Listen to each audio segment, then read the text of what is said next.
ضیاء مرحوم کا دور تھا، پاکستان سے ایک وفد گیا روم میں، اٹلی میں۔ اٹلی کا جو دارالحکومت ہے اس کے قریب ایک مستقل شہر آباد ہے جس کو ویٹیکن سٹی کہا جاتا ہے، اور وہ یوں سمجھ لیں کہ عیسائی دنیا کا مکہ مدینہ ہے۔ عیسائیوں کا اس وقت سب سے بڑا جو فرقہ ہے، بلکہ تقریباً ہر دور میں سب سے بڑا فرقہ رہا ہے صدیوں سے، وہ کیتھولک ہے۔ کیتھولک فرقے کا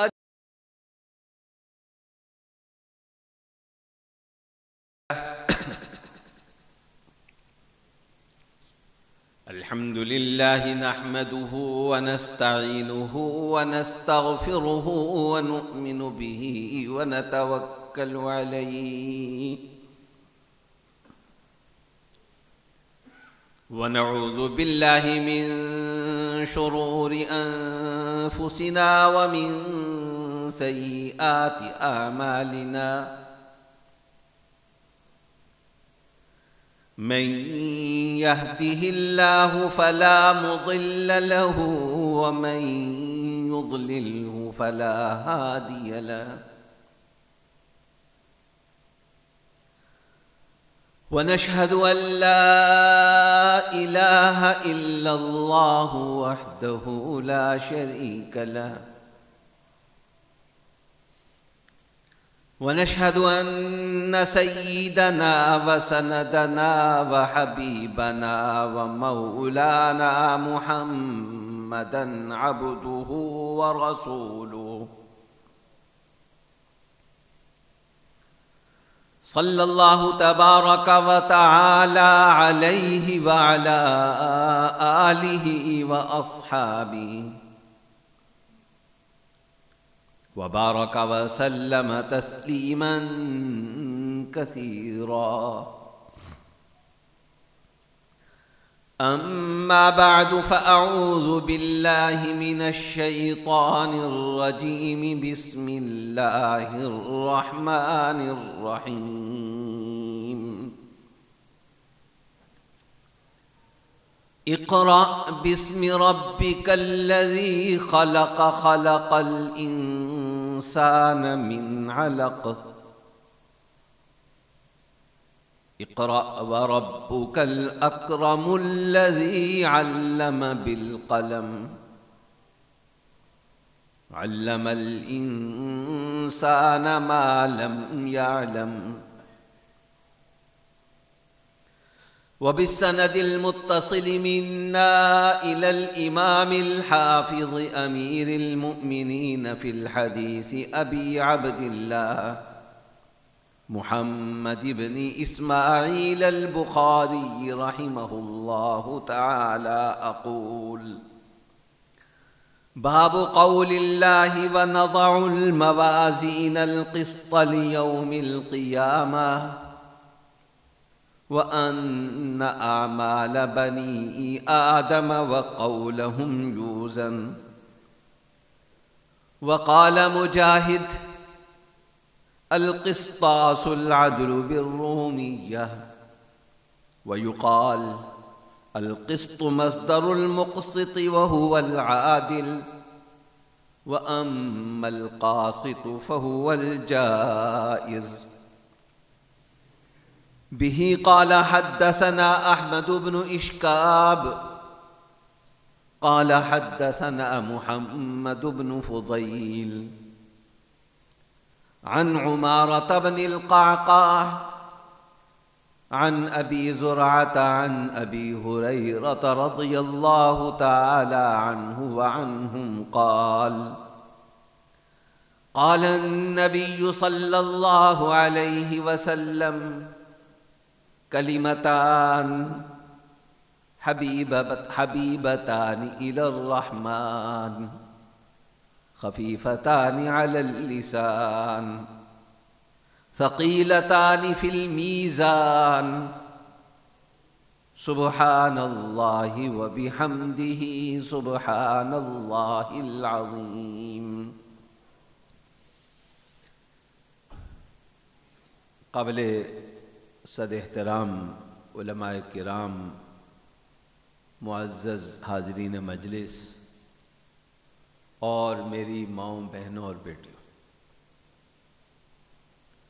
آج کی یہ بابرکت محفل جو اللہ کے گھر میں منعقد ہو رہی ہے، اس کے دو حوالے ہیں اور دونوں ہی بہت اہم ہیں۔ مسلمانوں کے پاس دو چیزیں ایسی ہیں جن پر سب سے زیادہ فخر کر سکتے ہیں، ایک اللہ کی کتاب اور دوسرے اللہ کے حبیب صلی اللہ علیہ وسلم کی زندگی۔ آپ کی زندگی میں جو کام آپ نے کر کے دکھائے وہ بھی آ گئے، آپ کی زندگی میں جو کچھ آپ نے زبان سے ارشاد فرمایا وہ بھی آ گیا، آپ کی زندگی میں سب کچھ آ جاتا ہے۔ پورا کا پورا ذخیرہ حدیث اور پورا کا پورا ذخیرہ سیرت یہ سرور عالم حضور اقدس صلی اللہ علیہ وسلم کی زندگی میں آ جاتا ہے۔ اور یہ امت اس لیے فخر کر سکتی ہے کہ نبی پہلے بھی بہت آئے، رسول پہلے بھی آئے، اور وہ رسول بھی اپنی جگہ بڑے جلیل القدر تھے۔ اس میں کوئی شک نہیں کہ ہمارے نبی صلی اللہ علیہ وسلم سید الانبیاء ہیں، سید الرسل ہیں، لیکن موسیٰ علیہ السلام کی شان کوئی معمولی نہیں ہے، عیسیٰ علیہ السلام کی شان کوئی معمولی نہیں ہے۔ لیکن جن امتوں کو وہ نبی ملے، جن امتوں کو اللہ کے یہ برگزیدہ، اللہ کے انتہائی عظیم رسول ملے، وہ امتیں اپنے نبیوں اور رسولوں کی اس طرح سے قدر نہیں کر سکیں اور ان کی باتوں کو اس طریقے سے محفوظ نہیں رکھ سکیں جس طریقے سے اللہ نے اپنے کرم سے، اپنے فضل سے اس امت کو توفیق عطا فرمائی کہ اللہ کے یہ نبی، اللہ کے رسول صلی اللہ علیہ وسلم اللہ کی طرف سے جو کتاب لے کر آئے وہ ہو بہو اسی طریقے سے محفوظ ہے،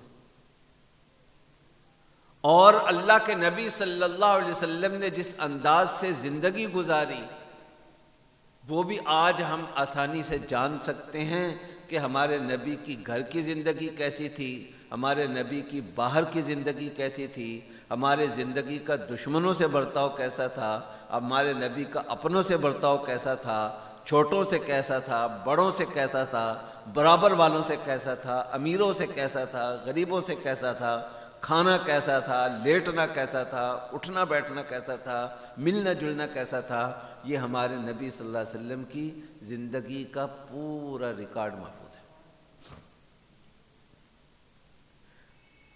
مفتی لقمان شمس صاحب موجود ہیں، ہمارے ہاں ایک دفعہ تشریف لائے ڈاکٹر محمود احمد غازی، اس سال یہ غالباً دورہ حدیث شریف میں تھے۔ انہوں نے اس موقع پر یا اس سے پہلے کسی بیان میں اپنا ایک واقعہ سنایا، اسی میں سنایا، یاد آ گیا کہ جنرل ضیاء الحق مرحوم کا دور تھا،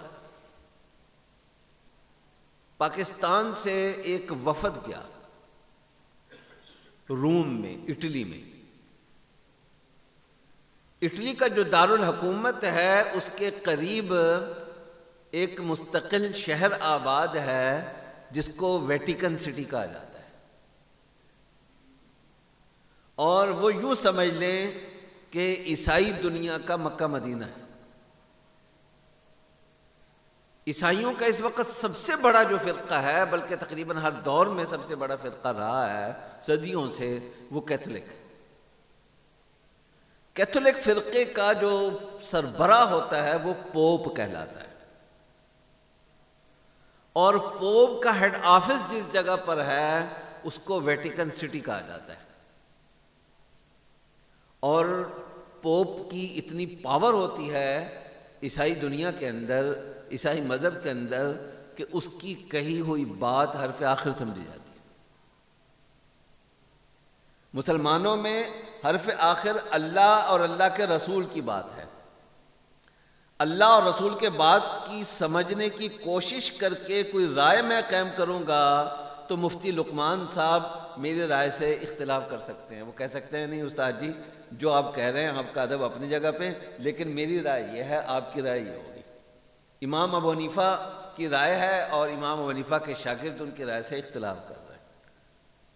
ہمارے اماموں کا تصور اس طرح کا ہے ہمارے ہاں، لیکن ان کے ہاں جو تصور ہے وہ یہ ہے کہ پوپ نے جو بات کہہ دی وہ حرف آخر ہے، جو مرضی کہہ دے۔ اتنی بڑی پاور ہے عیسائی دنیا کی، اتنی بڑی ہستی وہ سمجھا جاتا ہے۔ تو ڈاکٹر صاحب نے بتایا کہ ایک وفد یہاں سے گیا ویٹیکن سٹی پوپ سے ملاقات کرنے کے لیے۔ اتفاق ایسا کہ اس وقت پوپ بیمار تھے، پوپ پال ان کا نام تھا، اور مسلمانوں سے یعنی ان پوپوں میں سے ہیں جن کے مسلمانوں سے ذرا نسبتاً بہتر تعلقات رہے، نرم رویہ رہا۔ تو ایک خیر سگالی قسم کا وفد گیا ہوا تھا بات چیت مختلف موضوعات پر کرنے کے لیے دونوں مذاہب کے حوالے سے۔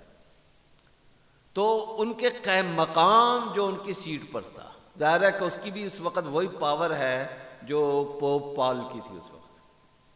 گویا عیسائی دنیا کا سب سے بڑا شخص، یا سب سے بڑا شخص نہیں تو عیسائی دنیا کے دوسرے نمبر کا جو شخص ہے، ڈاکٹر صاحب فرماتے ہیں کہ وہ ہمارا مخاطب تھا،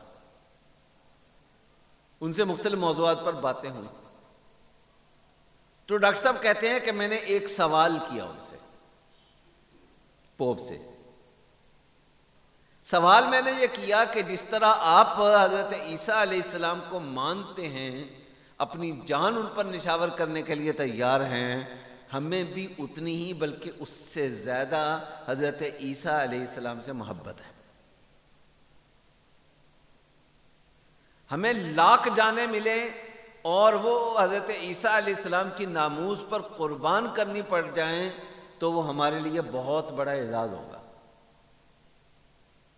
تو چونکہ مجھے بطور مسلمان حضرت عیسیٰ علیہ السلام سے شدید محبت ہے، بہت زیادہ محبت ہے، اور آپ اس سیٹ پر ان کے نمائندہ ہونے کی حیثیت سے بیٹھے ہوئے ہیں، تو میں ایک بات جاننا چاہتا ہوں کہ کوئی ایک جملہ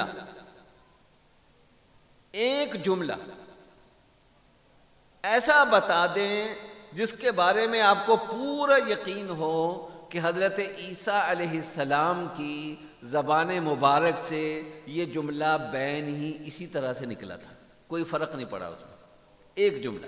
کیونکہ مجھے عیسیٰ علیہ السلام سے محبت ہے، اس لیے میں ان کا تبرک سمجھ کر یہ چیز آپ سے پوچھ رہا ہوں کہ ان کی زبان مبارک سے نکلا ہوا کوئی ایک جملہ ارشاد فرما دیں، ہمیں بتا دیں۔ تو اس نے پہلے تو بات کو ٹالنے کے لیے یہ کہا کہ سوال سمجھ میں نہیں آیا، ذرا سوال دوہرا دیں۔ اپنا سوال دوہرا دیں۔ مقصد یہ ہوتا ہے کہ اتنی دیر میں کوئی جواب سوچ لیں گے، شاید کچھ 2-3 مرتبہ اس نے یہی طریقہ اختیار کیا۔ آخر میں اس کا جو جواب تھا وہ 2 لفظی جواب تھا۔ فرانسیسی زبان میں ڈاکٹر صاحب نے بتایا کہ ہماری ان سے بات ہو رہی تھی، ڈاکٹر صاحب فرانسیسی زبان بھی اچھی جانتے تھے، تو فرانسیسی زبان میں بات ہو رہی تھی۔ فرانسیسی زبان میں اس نے 2 حرفوں میں میرے سوال کا جواب دیا، اور ان 2 حرفوں کا اردو میں بھی 2 حرفی ترجمہ یہ ہے کہ ممکن نہیں۔ بس اس سے زائد اور اس سے کچھ نہیں کہا، ممکن نہیں۔ لیکن مسلمانوں کے ہاں کسی مسلمان بچے سے پوچھیں گے، یہ انجینئر ہیں قاری صاحب، یہ کوئی عالم نہیں ہے، کوئی مفتی نہیں ہے، کوئی علامہ نہیں ہے، یہ انہوں نے آپ کے سامنے تلاوت کی، سورہ اعراف کی آیات تلاوت کی، انہوں نے 30ویں پارے کی آیات تلاوت کی،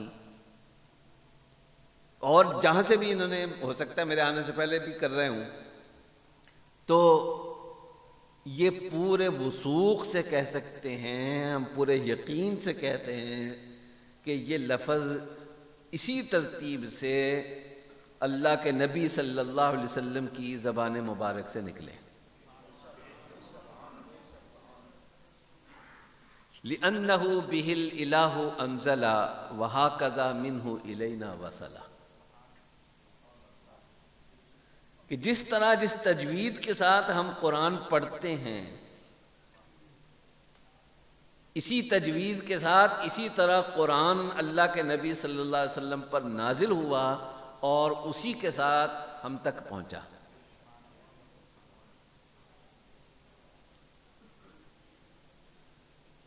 وَلَفْظُ بِالتَّجْوِيدِ حَتْمٌ لَازِمٌ مَنْ لَمْ يُجَوِّدِ الْقُرْآنَ فَهُوَ آثِمٌ لِأَنَّهُ بِهِ الْإِلَٰهُ أَنزَلَ وَهَكَذَا مِنْهُ إِلَيْنَا وَصَلَ۔ یہ ایک بہت بڑی ہستی گزرے ہیں امام جزری رحمہ اللہ، ان کا ایک یعنی کیا بات دوسری طرف نکل جائے گی، کتنی عظیم ہستی تھے، ان کا یہ شعر ہے۔ تو خیر، الف سے لام میم سے لے کر، بلکہ الحمد کی الف سے لے کر والناس کی من الجنت والناس کی سین تک، ہم پورے وثوق سے کہتے ہیں کہ یہ الفاظ اللہ کی طرف سے آئے ہیں، جبریل لے کر آئے ہیں، اور اللہ کے نبی صلی اللہ علیہ وسلم پر آئے ہیں، اللہ کے نبی صلی اللہ علیہ وسلم نے ٹھیک اسی طریقے سے امت کے سامنے بیان کیے ہیں، اور امت نے ٹھیک اسی طریقے سے اس کو محفوظ کیا ہے۔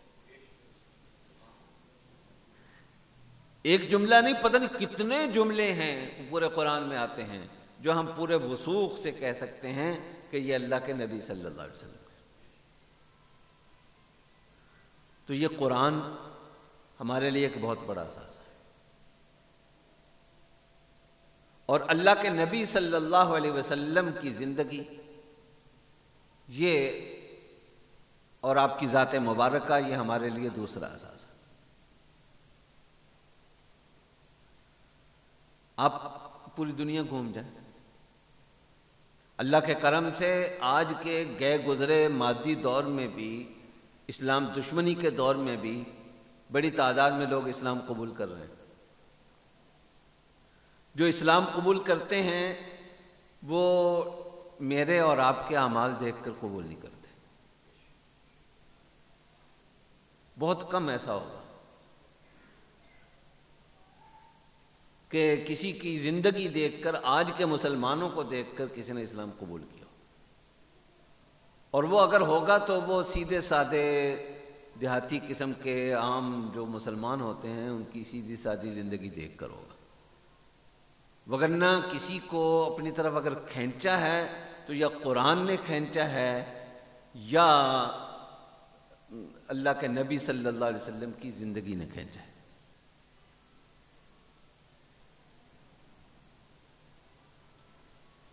ایک صاحب بتا رہے تھے ایک واقعہ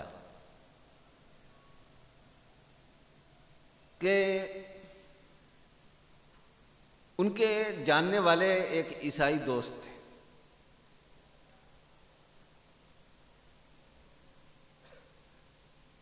وہ مسلمانوں کے بہت خلاف تھے، خاص طور پر 9/11 کے بعد ایک ہوا چلی کہ مسلمان دہشت گرد ہوتے ہیں، یہ ہوتے ہیں، وہ ہوتے ہیں، پتہ نہیں کیا ہوتے ہیں، تو وہ مسلمانوں کے بہت خلاف تھے، نام سننے کے لیے تیار نہیں تھے، اللہ کے نبی کا نام سننے کے لیے تیار نہیں تھے، قرآن کا نام سننے کے لیے تیار نہیں تھے۔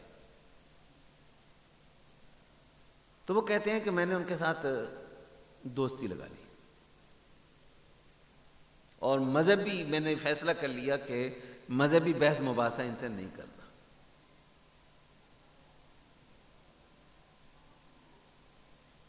ایک مرتبہ میں ان کے پاس گیا اور تحفے کے طور پر ایک ڈیکوریشن پیس وہ میں نے ان کو پیش کیا، ایک خوبصورت سی چیز پیش کی، بہت خوبصورت چھپی بنی ہوئی تھی، اوپر بہت خوبصورت الفاظ میں لکھا ہوا تھا، پھول بوٹے اوپر بنے ہوئے تھے، اور ڈبہ سا تھا، اس کے اندر کوئی چیز تھی۔ تو اس نے لے کر، یہ نہیں بتایا کیا ہے، اس نے لے کر جو ہے وہ اپنے وہاں سجا لی جہاں سجائی جاتی ہے چیزیں۔ وقت گزرتا گیا، کوئی صاحب اس کے پاس آئے، انہوں نے دیکھا، انہوں نے پوچھا کہ یہ معلوم ہے کیا چیز تم نے رکھی ہوئی ہے؟ اس نے کہا نہیں، میرا ایک دوست دے کر گیا، میں نے تو ایک ڈیکوریشن کی چیز سمجھ کر میں نے رکھ لی ہے اس کو۔ اس نے کہا یہ وہی قرآن ہے، وہی کتاب ہے جس کے خلاف تم بولتے ہو۔ اس کو تو جھٹکا لگا کہ میرے پاس کیا چیز آ گئی۔ اس نے کہا کہ وہ ترجمے والا قرآن تھا۔ اس نے کہا کہ اب آپ کے پاس آ تو گیا ہے، اب اتنی دیر آپ نے اپنے پاس رکھا بھی ہے، تو تھوڑا سا اس کو پڑھ کر بھی دیکھ لو۔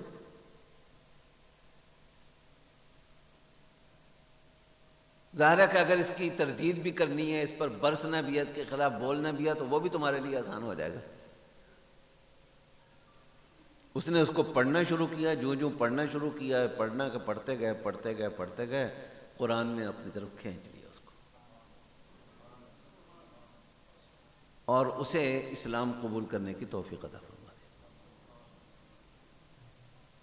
اور یہ کوئی ایک آدھ واقعہ نہیں ہے، ہم جانتے ہیں کہ اولین لوگ جو مسلمان ہوئے ہیں ان میں عمر فاروق کو اسلام کی طرف کس چیز نے کھینچا تھا؟ ہم سب نے واقعہ سنا۔ وہ تو گھر سے نکلے تھے نعوذ باللہ اللہ کے نبی کو قتل کرنے کے لیے، راستے میں پتہ چلا کہ ان کی بہن اور بہنوئی قرآن پڑھتے ہیں، وہ ایمان لے آئے ہیں۔ وہ تو اپنی بہن کے گھر جو ہے وہ لڑنے کے لیے گئے تھے کہ اس محمد پر ایمان کیوں لائے ہو، محمد کی پارٹی میں کیوں شامل ہو گئے ہو۔ وہ تو وہاں لڑنے کے لیے گئے تھے، لیکن قرآن کے الفاظ جب کان میں پڑے اور جب پڑھنے کا نوبت آئی، اپنی آنکھوں سے مطالعہ کیا قرآن کا، تو دل کی دنیا بدل گئی۔ طفیل بن عمر دوسی رضی اللہ تعالیٰ عنہ ایک بہت جلیل القدر صحابی ہے، اور یمن کی طرف کا ایک قبیلہ تھا دوس، حضرت ابو ہریرہ رضی اللہ تعالیٰ عنہ کا قبیلہ، یہ اس سے تعلق رکھتے تھے، اس کے سردار تھے اس قبیلے کے۔ مکی دور میں یہ مکہ مکرمہ میں آئے، رسول اللہ صلی اللہ علیہ وسلم بھی مکے میں تھے۔ تو جیسا کہ نیا آدمی کوئی آتا تھا تو اس کو یہ پٹی پڑھائی جاتی تھی کہ یہاں نعوذ باللہ ایک بہکا سا، ایک مجنون سا، ایک اس طرح کا بندہ رہتا ہے، اس کی باتیں نہیں سننی، اس کی باتیں جو سن لیتا ہے وہ اس کے جادو میں آ جاتا ہے۔ تو کہنے لگے میں نے بھی کوشش شروع کر دی کہ اس کی باتیں نہیں سننی۔ میں بیت اللہ کے پاس تھا تو وہ نماز میں کھڑے تھے اور اپنا کچھ پڑھ رہے تھے، کوئی لفظ میرے کان میں پڑتا تھا، تو مجھے کشش محسوس ہوئی۔ پہلے تو سوچا کہ یہ نہیں اس کی بات تو نہیں سننی، جیسا کہ پروپیگنڈا تھا، وہاں کا اس دور کا جو میڈیا تھا اس میڈیا نے بتایا ہوا تھا کہ ان کی بات نہیں سننی۔ لیکن پھر میں نے سوچا کہ یار اللہ نے مجھے بھی اپنی عقل دی ہے، یہ کیا میں جھک مار رہا ہوں کہ ان کے پیچھے لگ گیا ہوں؟ میں نے جو ان کی بات مان لی، اس کا مطلب یہ ہے کہ میرے اندر دماغ نہیں ہے کہ میں ان کی بات سن کر فیصلہ کر سکوں کہ وہ صحیح کہہ رہے ہیں غلط کہہ رہے ہیں۔ مجھے اپنے دماغ سے سوچنا چاہیے، مجھے اپنی ذات پر اعتماد کرنا چاہیے۔ میں کیوں کسی کی ذہنی غلامی کروں؟ بات سننی چاہیے۔ چنانچہ بات سنی اور اسلام قبول کرنے کی اللہ نے توفیق عطا فرمائی، اور یہ اسلام کے پہلے داعیوں میں سے ہیں۔ عام طور پر سمجھا جاتا ہے کہ اس دور میں دین کی جو دعوت تھی وہ صرف مکے میں چل رہی تھی، مکے سے باہر بھی جگہ جگہ چل رہی تھی۔ اس میں ایک جگہ جو ہے وہ طفیل بن عمر دوسی کی زیر قیادت وہ دوس قبیلے میں بھی دعوت چل رہی تھی۔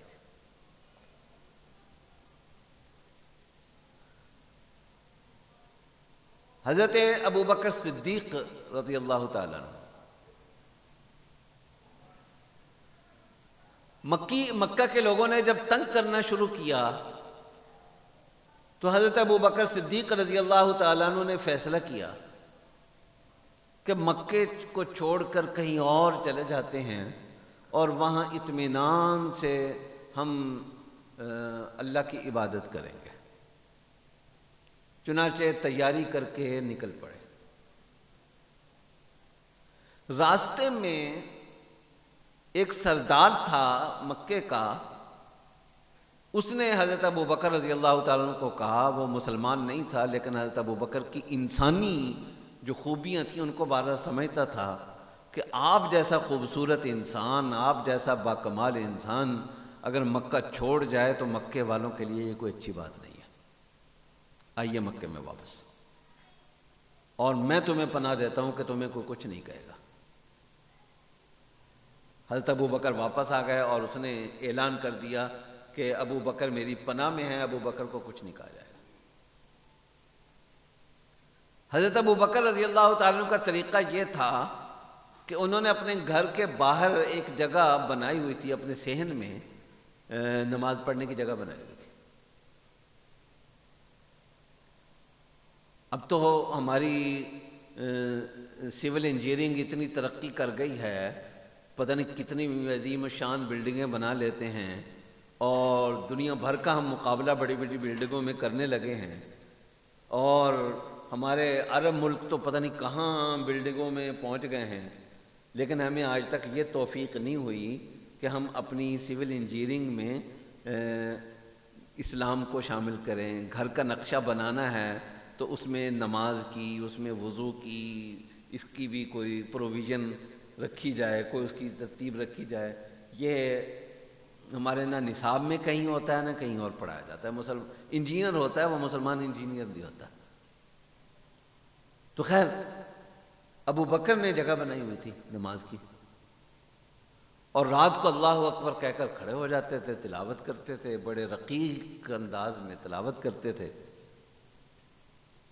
تو قرآن کی کشش ایسی تھی کہ اس نے پورے مکے کو پریشان کر کے رکھ دیا تھا۔ فَيَتَقَصَّفُ عَلَيْهِ النِّسَاءُ، مکے کے جوان، مکے کی عورتیں، مکے کے غلام، یہ نچلے طبقے کے لوگ، مزدور، چودھریوں کو تو عار لاحق ہوتی ہے، وہ تو وہ نہیں کسی کی سننے کے لیے تیار ہوتے، لیکن جو چودھری صاحب نہیں تھے، جو رانا صاحب نہیں تھے، جو شیخ صاحب نہیں تھے، وہ بہرحال وہ رات کو ٹوٹ پڑتے تھے، بخاری کے الفاظ ہیں، ٹوٹ پڑتے تھے ابوبکر کی تلاوت سننے کے لیے، قرآن سننے کے لیے۔ مکے کے ایک سردار نے کسی کو پناہ دے رکھی ہو تو عربوں کی روایات یہ تھی کہ کسی کی مجال نہیں ہوتی تھی کہ وہ دوسرے انداز سے سوچے بھی کہ اس کو کچھ کہنا ہے، لیکن ابو بکر کی تلاوت نے اتنا پریشان کر دیا ان کو، اتنا پریشان کر دیا کہ اس سردار کے پاس گئے، ابن الدغینہ اس کا نام تھا، کہ جناب ہاتھ جوڑے کہ ابو بکر کو روک لو،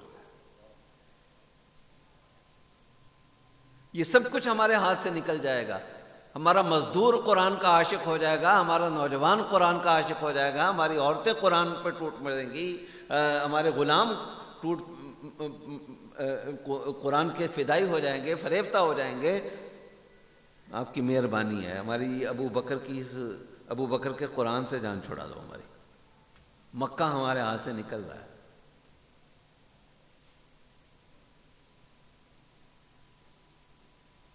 تو اس نے آ کر ابو بکر سے کہا کہ یہ دیکھیں میری بھی عزت ہے شہر میں، اب وہ میرے پاس آئے ہیں بات لے کر، تو میں نے بھی اپنی ناک رکھنی ہے، تو برائے مہربانی آپ مکے میں رہیں، میری امان برقرار ہے آپ کے لیے، لیکن آپ گھر کے اندر جو ہے نا آہستہ آہستہ تلاوت کر لیا کریں، آواز سے نہ کیا کریں،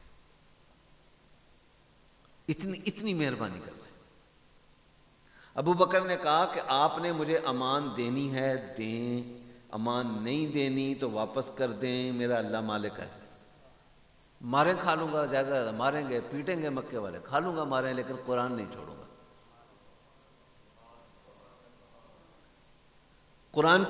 قرآن چھوڑنا تو دور کی بات ہے، قرآن کی جتنی والیوم ہے، میری جتنی آواز ہے، اس پہ بھی کمپرومائز نہیں کروں گا۔ صدیق ہوتا ہی وہ ہے جو دین کے معاملے میں کمپرومائز نہیں کرتا۔ تو نہیں ہوگا کمپرومائز۔ تو کہنے کا مقصد یہ ہے کہ یہ اتنی بڑی چیز ہے، اتنی پرکشش چیز ہے کہ شروع سے لے کر آج تک قرآن دنیا کو اپنی طرف کھینچتا ہے۔ آج کے بھی واقعات ہیں کہ کس طریقے سے لوگوں کو قرآن نے اپنی طرف کھینچا، اور جب نیا اسلام آیا تھا اس وقت بھی کیا ہو رہا تھا۔ میں نے 2 سائڈوں سے چند مثالیں دی ہیں، آپ کے سامنے رکھی ہیں۔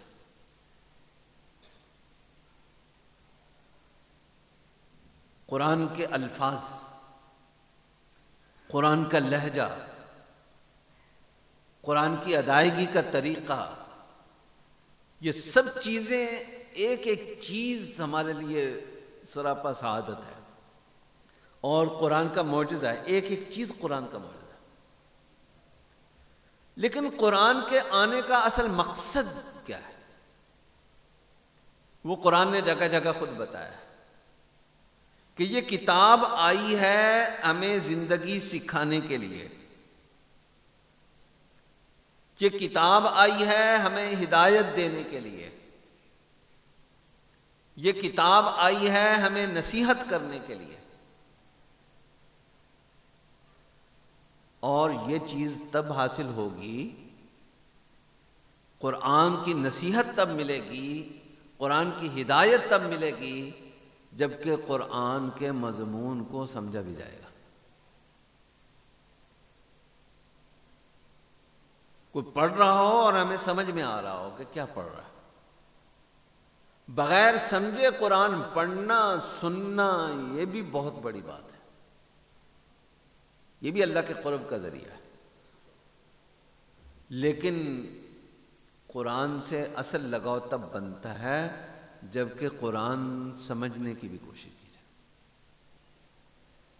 موٹا موٹا تو کم از کم سمجھ میں آئے، جب قرآن پڑھا جا رہا ہو تو ہمیں اندازہ ہو۔ دیکھیں، ایک ہے کہ قرآن کی گہرائیوں میں اتریں، اس کے لیے تو پوری زندگی کھپانی پڑتی ہے، پوری زندگی لگانی پڑتی ہے، قرآن کو اپنا اوڑھنا بچھونا بنانا پڑتا ہے۔ اس کے لیے تو حضرت مولانا سرفراز خان صفدر بننا پڑتا ہے، قرآن کی گہرائیوں میں ڈوبنے کے لیے تو۔ اور پھر بھی اس کی گہرائیاں ختم نہیں ہوتی، لا تنقضی عجائبہ، قرآن میں اتنے خزانے ہیں، اتنے ذخیرے ہیں، اتنے معانی ہیں کہ وہ کبھی پھر بھی ختم نہیں ہوتے۔ لیکن موٹی موٹی نصیحت قرآن سے حاصل ہو جائے، یہ کوئی مشکل کام نہیں ہے، یہ بہت آسان کام ہے، یہ تھوڑی سی محنت سے بھی ہو جاتا ہے۔ ہمیں یاد ہے، ہم ابھی بہت چھوٹے بچے تھے، یہی 9-10 سال کے لگ بھگ ہماری عمر ہوگی۔ ہماری بڑی ہمشیرہ تھیں، اس وقت ملتان میں ہوتے تھے، ہمارے والد صاحب رحمہ اللہ خیر المدارس میں خیر المدارس کے کچھ اور اساتذہ کی صاحبزادیاں تھیں اور ہماری ہمشیرہ تھیں. ہمارے والد صاحب ان کو قرآن کریم کا ترجمہ پڑھایا کرتے تھے، اور ہماری ڈیوٹی یہ ہوتی تھی کہ ایک سائڈ پر بیٹھ کر ہم نے اپنا حفظ کا، اس وقت ہم حفظ کر رہے تھے، حفظ کا سبق یاد کرنا ہوتا تھا.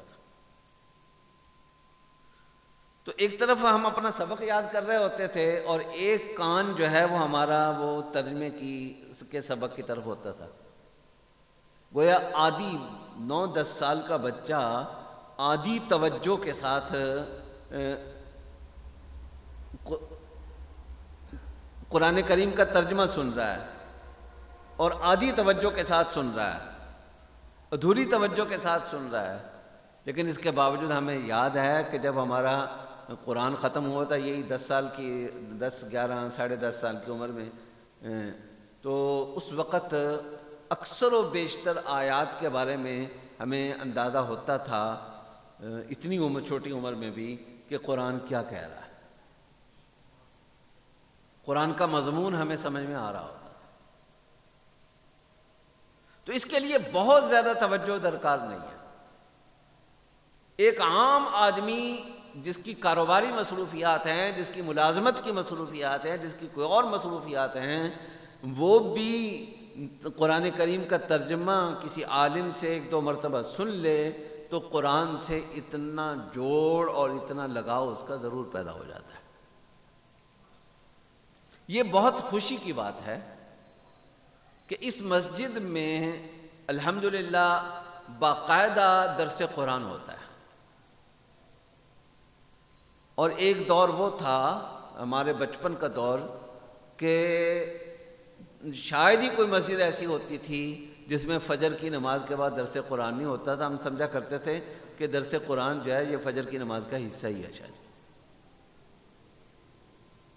ہمارے گھر کے ادھر ایک مسجد تھی، اس میں نماز پڑھنے جاتے تھے تو اس میں بھی درس قرآن وہ تھی، اس میں جاتے تھے. تھوڑی سی اور تھی آگے، مختلف مسجدوں میں نماز پڑھنے جاتے تھے تو ہر جگہ جو ہے وہ نماز کے بعد درس قرآن ہوتا تھا. لیکن پھر اس میں تھوڑی سی کوتاہی شروع ہو گئی، لیکن بہت ساری جگہوں پہ اب بھی ہو رہا ہے الحمدللہ. تو یہ اہل محلہ کے لیے، ارد گرد کے لوگوں کے لیے یہ ایک بہت بڑی سعادت کی بات ہے کہ مسجد میں رسول اللہ صلی اللہ علیہ وسلم کا ارشاد ہے، نعوذ باللہ قرب قیامت میں جب مسلمان انتہائی کمزور ہو چکے ہوں گے، پوری دنیا ان کو اپنے لیے تر نوالا سمجھے گی، یہ رسول اللہ صلی اللہ علیہ وسلم کی پیشن گوئی ہیں. تو اس وقت حالات کیا ہوں گے، کیوں ایسا ہوگا؟ تو ایک روایت میں آپ نے ارشاد فرمایا کہ مساجدہم عامرہ وہی خراب من الہدی، کہ دیکھنے میں مسجدیں بہت خوبصورت عالی شان مسجدیں، لیکن اس مسجد میں ہدایت کی بات کوئی نہیں ہوتی. تو خوش قسمت ہے وہ مسجد جس میں نمازیں بھی ہوتی ہیں اور ہدایت کی بات بھی ہوتی ہے، اور قرآن سے بڑھ کر تو ہدایت کی بات کوئی اور نہیں ہو سکتی. تو آپ جہاں بھی رہتے ہو، جس جگہ بھی رہتے ہو، اگر وہاں درس قرآن ہوتا ہے 5 10 20 آدھا گھنٹہ 20 منٹ 25 منٹ کوئی فرق نہیں پڑتا. وہ وقت ہم نے کہیں اور بھی ضائع کر لینا ہوتا ہے. آپ جڑیں، اس کے ساتھ جڑیں. ایک تو مسجد میں نماز کے بعد بیٹھنے کا ثواب آپ کو مل جائے گا، زیادہ دیر بیٹھنے کا ثواب مل جائے گا. اور رسول اللہ صلی اللہ علیہ وسلم نے ارشاد فرمایا کہ اس سے جو ہے وہ انسان کی ویلیو اور قدر و قیمت اللہ کی نظر میں بہت بڑھ جاتی ہے، بہت بلند ہو جاتا ہے. درجات میں سے یہ چیز آدمی کے اندر ویلیو ایڈیشن ہو جاتی ہے اللہ کی نظر میں. یہ مسجد میں بیٹھنا نماز کے بعد یا نماز سے پہلے، تو ایک تو مسجد میں بیٹھنے کا بہانہ بن جائے گا، دوسرے قرآن کا ترجمہ سنیں گے ایک ہی جیسے الفاظ. قرآن نے خود کہا صرفنا الآیات، ایک جیسے الفاظ کو قرآن بار بار دہراتا ہے. تو پھر اس کے نتیجے میں قرآن سے مناسبت پیدا ہو جاتی ہے۔ آپ 10 پارے اگر سن لیں گے، 7 پارے سن لیں گے ترجمے کا توجہ سے، تو باقی قرآن کا آدھا ترجمہ تو آپ خود ہی کر لیں گے، کسی سے پوچھنے کی بھی ضرورت نہیں پڑے گی آپ کو۔ تو یہ خوش قسمتی کی بات ہے اس مسجد کی کہ یہاں تفصیل سے درس قرآن کی تکمیل ہوئی ہے اور دوبارہ وہ سلسلہ شروع ہوا ہے، اور قرآن کریم کے ترجمے کا سلسلہ شروع ہوا۔ تو یہاں پر بھی اس سلسلے کے ساتھ بھی اپنے آپ کو جوڑیں، اور جہاں جہاں آپ رہتے ہوں، آپ کے قریب جو بھی مسجد ہو، اپنے آپ کو دین کا طالب علم بنائیں۔ یہ بڑی بات ہے۔ ایک واقعہ سنا کر میں حدیث کا ترجمہ کروں گا اور اس کے بعد اجازت چاہوں گا۔ یعنی کسی بھی عمر میں آدمی قرآن کا طالب علم بن جائے، آپ قرآن کے طالب علم بن جائیں گے، استاد سے باقاعدہ قرآن پڑھ رہے ہوں گے۔ ہماری ایک دادی تھی، 2 تھیں ہماری دادیاں، یعنی ہمارے دادا مرحوم کی 2 اہلیہ تھیں، ایک جو ہماری حقیقی دادی تھیں اور یہ واقعہ دوسری دادی کا ہے۔ گاؤں میں ماں حاجن کہا کرتے تھے انہیں، مریم نام تھا ان کا۔ پرانے زمانے کی خاتون تھیں، 1800 پتہ نہیں کتنے میں وہ پیدا ہوئی ہوں گی، اس لیے قرآن وغیرہ پڑھا ہوا نہیں تھا۔ ہمارے خاندان میں سب سے پہلے دین کی طرف متوجہ ہمارے ایک تایا مرحوم تھے، وہ ہوئے، اور بڑی عمر میں بال بچوں کے باوجود وہ پاکستان نہیں بنا تھا، وہ دیوبند گئے اور وہاں جا کر حکیم تھے، طبیب تھے، حکمت کی دکان وہاں کھولی اور وہاں قرآن پڑھنا شروع کیا۔ واپس آئے تو وہ بوڑھی خاتون ہماری دادی، اس وقت کافی عمر ان کی ہو چکی تھی، ان کو بھی شوق ہوا کہ میں بھی قرآن پڑھوں گی۔ روزانہ تھوڑا تھوڑا کر کے قرآن پڑھنا شروع کر دیا بڑی عمر میں۔ وہ ایک دفعہ لطیفہ بھی ہوا، ہمارے مدارس میں یہ ہوتا ہے کہ اگر کوئی مدارس میں کھانا مفت ملتا ہے، طلبہ کو مدرسوں کی طرف سے مفت ملتا ہے، لیکن اگر طالب علم سے غیر حاضری ہو جائے یا کوئی اور غلطی ہو جائے تو مفت کھانے کی سہولت سے اسے محروم کر دیا جاتا ہے۔ اس کو مدارس کی بولی میں کہتے ہیں روٹی بند ہونا۔ تو ایک دفعہ جو ہمارے والد، ہمارے تایا مرحوم نے ہماری دادی کو سبق دیا تو وہ شاید پوری طرح وہ نہیں اس کو محفوظ کر سکیں، تو مذاق میں انہوں نے کہا کہ سبق یاد نہیں اس لیے آپ کی روٹی بند ہے، سبق یاد نہیں اس لیے آپ کی روٹی بند ہے۔ تو وہ اپنی بہوؤں کے پاس آئی، ان میں بھی حصے مزاح تھی، بہوؤں کے پاس آئی اور آ کر کہنے لگی کہ نہیں کڑیو مینوں حلوہ بنا دو۔ طفیل نے، ہمارے تایا کا نام طفیل تھا، طفیل نے میری روٹی بند کر دیتی ہے، طفیل نے میری روٹی بند کر دیتی ہے تو مینوں حلوہ بنا دو۔ حلوہ تو بند نہیں کیا نا، روٹی بند کی۔ قرآن پڑھنے کی برکت سے اتنا ہوا کہ سوچ کچھ نہ کچھ تو مولویوں والی ہو گئی کہ سوجی تو حلوے ہی کی سوجی، سوجی تو حلوے ہی کی سوجی، سوجی کا ہی ہوتا ہے نا حلوہ، اس لیے سوجی تو حلوے ہی کی سوجی۔ جی تو خیر ان کا آخری وقت جب آیا، حالانکہ ان پڑھ خاتون تھی، بڑی مشکل سے آخر میں قرآن پڑھا ہوگا انہوں نے، اور کچھ نہیں آتا جاتا تھا، تو کہنے لگیں کہ میرے کپڑے تبدیل کر دو۔ کپڑے تبدیل کر دیے، بستر بھی تبدیل کر دو، بستر بھی تبدیل کر دیا۔ وہ بی بی فاطمہ مجھے لینے کے لیے آ رہی ہیں، وہ سرکار مجھے لینے کے لیے آ رہے ہیں، وہ فلاں آ رہی ہیں، فلاں آ رہے ہیں، فلاں آ رہی ہیں، فلیوں کہتے کہتی دنیا سے چلی گئی۔ کیا تھا؟ صرف یہ تھا کہ آخر عمر میں قرآن کی طالب علم بن گئی تھی۔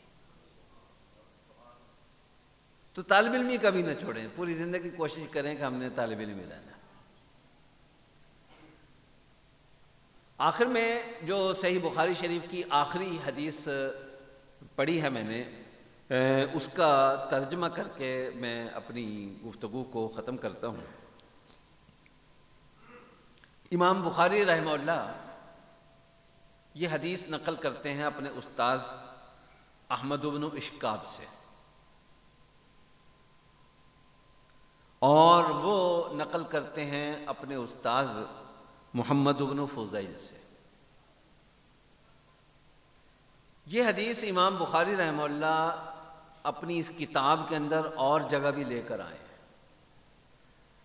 لیکن یہ آخری جگہ جہاں لے کر آئے ہیں اس کی خصوصیت یہ ہے کہ امام بخاری کے ایک استاذ کا نام احمد ہے اور استاذ کے استاذ کا نام محمد ہے، تو جاتے جاتے عشق مصطفیٰ کا سبق دے کر گئے۔ آگے جو حدیث آئے گی اس میں ذکر خدا ہے، تو امام بخاری ہمیں متوجہ کر رہے ہیں کہ ذکر خدا کے ساتھ ذکر مصطفیٰ بھی ہونا چاہیے، پوری بات تب بنتی ہے۔ حدیث جو آئے گی سبحان اللہ، اللہ کی تسبیح، اللہ کی تحمید، وہ ذکر خدا کی ہے، تو لیکن آغاز جو کر رہے ہیں وہ ذکر مصطفیٰ سے کر رہے ہیں، اور وہ نقل کرتے ہیں عمارۃ بن القعقاع سے، اور وہ حضرت ابو زرعہ سے، اور وہ حضرت ابو ہریرہ اللہ تعالی عنہ سے، کہ نبی کریم صلی اللہ علیہ وسلم نے ارشاد فرمایا کہ کلمتان، دو باتیں ہیں، دو بول ہیں، دو لفظ ہیں۔ جب یوں کہیں گے کہ دو لفظ ہیں، دو چیزیں ہیں، تو کان کھڑے ہو جاتے ہیں، کیا ہیں؟ تو رسول اللہ صلی اللہ علیہ وسلم نے صحابہ کو اپنی طرف گویا پہلے متوجہ کیا۔ ہمارے والد صاحب رحمہ اللہ سنایا کرتے تھے، شروع میں جب انہوں نے پڑھانا شروع کیا تو وہ کمالیہ ایک چھوٹا سا شہر ہے، اس میں پڑھاتے تھے۔ اس زمانے میں ہوتا تھا کہ جب جلسہ ہوتا تھا تو اس کا اعلان کرنے کا طریقہ یہ ہوتا تھا کہ تانگے پر لاؤڈ سپیکر لگا کر وہ گلیوں میں اور سڑکوں پہ گھوما کرتے تھے اور اعلان کیا کرتے تھے۔ تو وہ ایک اعلان کرنے والے صاحب تھے، وہ اعلان یوں کیا کرتے تھے پنجابی میں کہ ایک اعلان سن لو، تقریر ہونی ہے، صرف اتنا، پہلے تقریر ہونی ہے، پھر اس کے بعد کیسی تقریر ہونی؟ تقریر ہونی ہے بڑی مزیدار، سننے لائق، اور اس کے بعد پھر بتاتے تھے کہ کس کی ہونی ہے اور کب ہونی ہے۔ تو یہ ایک طریقہ ہوتا ہے بات ذہن میں بٹھانے کا۔ تو اللہ کے نبی صلی اللہ علیہ وسلم نے پہلے بتایا کہ دو بول ہیں، کون سے ہیں؟ آپ نے اس کو ذرا کہا ٹھہر جاؤ، پہلے یہ سن لو کہ وہ کیسے ہیں، فائدہ کیا ہے ان کا، پھر بتائیں گے کہ وہ کون سے ہیں۔ فرمایا کہ حبیبتان الی الرحمن، وہ دو بول ایسے ہیں جو رحمان کو بہت ہی پیارے لگتے ہیں۔ مطلب یہ کہ تم وہ کلمے پڑھو گے، اس کا ورد کرو گے، تو تم بھی رحمان کے لاڈلے اور پیارے بن جاؤ گے۔ اس کے پیار میں آ گئے تو سب کچھ ہو گیا۔ اچھا، یہ سودا پیار کا ہے، محبت کا ہے، سودا تو بہت عالی شان ہے، لیکن ہم نے جو کہانیاں سنی ہیں اس میں تو یہ ہے کہ عشق اور محبت اور پیار یہ بہت مشکل کام ہوتا ہے، اس کے لیے لوگوں کو پتہ نہیں کیا کچھ کرنا پڑا ہے، یہ تو بہت اوکھا کام ہے۔ الا ایھا الساقی ادر کأسا وناولھا، کہ عشق آسان عمود اول ولے افتاد مشکل ہے۔ تو یہ تو شاید کوئی مشکل کام ہی بتانے لگے ہیں۔ فرمایا نہیں، سودا پیار کا ہے لیکن سستا بھی ہے، آسان بھی ہے۔ اتنا بڑا سودا اور ایسی لوٹ سیل کہاں ملے گی؟ سودا کس چیز کا؟ اجر و ثواب کا نہیں، اجر و ثواب تو کیلکولیٹڈ ہوتا ہے، سودا پیار کا ہے، سودا محبت کا ہے، جس کا حساب کتاب ہی کوئی نہیں ہوتا، وہ بس لٹانے والا لٹاتا ہے، پھر دینے والا پھر دیتا ہی چلا جاتا ہے جب پیار کا معاملہ ہو جاتا ہے۔ تو تو کلمتان، دو بول ہیں، حبیبتانی الی الرحمن، رحمان کے بہت پیارے ہیں وہ، تم بھی رحمان کے پیارے بن جاؤ گے، لیکن مشکل نہیں ہے، ڈرنا نہیں ہے، خفیفتان علی اللسان، پڑھنے میں بہت آسان ہے، زبان پر بہت ہلکے ہیں۔ زبان پر تو ہلکے ہیں، لیکن جب قیامت کے دن اعمال تلیں گے، نیکیاں تلیں گی، تو وہاں ہلکے نہیں ہوں گے، وہاں بہت بھاری ہو جائیں گے، تمہارے نیکیوں کے پلڑے کو بھاری کر دیں گے، کیونکہ اس میں پیار کی چاشنی ہے، پیار کا شیرہ ہے اس میں، اور یہ بہت بھاری ہوتا ہے۔ وہ کہتے ہیں کہ ایک قاری صاحب، اگر سنا دوں لطیفہ، کوئی حرج تو نہیں جی؟ ایک قاری صاحب وہ کسی دکان پر گئے، شیرہ خریدنا تھا، تو جا کر کہتے ہیں اپنا دکان والے سے کہ شیرہ ہے شیرہ، را کو خوب اس کو موٹا کر کے، شیرہ ہے شیرہ۔ تو اس نے کہا قاری صاحب ہے تو صحیح، پر اتنا گاڑھا نہیں ہے جتنا گاڑھا آپ مانگ رہے ہیں۔ تو یہ محبت کا شیرہ ہے، لیکن بہت وزنی ہے، بہت گاڑھا ہے، تم اٹھانے لگو گے تو بہت ہلکا، خفیفتان علی اللسان، اور جب ترازو اعمال میں اس کو رکھا جائے گا تو بہت وزنی، اور نامہ اعمال جو ہے نیکیوں والا پڑھ رہا وہ وزنی ہو جائے گا۔ وہ کون سے ہیں؟ فرمایا سبحان اللہ و بحمدہ سبحان اللہ العظیم، سبحان اللہ و بحمدہ سبحان اللہ العظیم، سبحان اللہ و بحمدہ سبحان اللہ العظیم، جتنا زیادہ اس کو پڑھیں۔ بعض اوقات خیال ہوتا ہے یار یہ کیا بات ہوئی کہ 2 لفظ پڑھ لیے اور اتنی موج لگ گئی، ایسا نہیں ہے۔ صحت کمزور تھی، سنگل پسلی تھا، چلا پھرا جاتا نہیں تھا، حکیم صاحب کے پاس گئے، حکیم صاحب نے نہ کوئی ٹانک لکھا، نہ انہوں نے کوئی اور غذا لکھی، نہ دیسی گھی بتایا، نہ کوئی اور چیز بتائی، انہوں نے کیا کیا؟ انہوں نے بھوک کی پڑیا دے دی کہ سب کچھ ٹھیک ہو جائے گا۔ ہاں، ایک کوئی چیز کوئی بتاؤ، کوئی طاقت کی دوائیاں لکھ کر دو، کوئی کشتے ششتے لکھ کر دو، کوئی خمیرے لکھ کر دو، ایک چھوٹی سی پڑیا دے دی، لیکن اسی پڑیا سے مسئلے حل ہو جاتے ہیں۔ اس سے بھوک چمکے گی، رج کے کھاؤ گے سب کچھ ٹھیک ہو جائے گا۔ اسی طریقے سے یہ ان ذکر الہی کو جب ورد بنا لیا جاتا ہے، عادت بنا لیا جاتا ہے، تو پھر یہ نہیں ہوتا، پھر وہ ذکر خود کھینچ لیتا ہے اپنے رب کی طرف بندے کو، کیونکہ پھر محبت کا رشتہ شروع ہو جاتا ہے، اور آہستہ آہستہ جو ہے وہ اللہ تعالیٰ بندے کو اپنی طرف کھینچ لیتے ہیں۔ کر کے دیکھنے سے پتہ چلتا ہے، ایسے باتوں سے پتہ نہیں چلتا۔ تو اللہ کی تسبیح، اللہ کی حمد اور اللہ کی بڑائی، یہ 3 چیزیں اس میں بیان ہوئی ہیں۔ یہ تیسرا کلمہ جو ہے اس کا یوں سمجھ لیں یہ خلاصہ ہے۔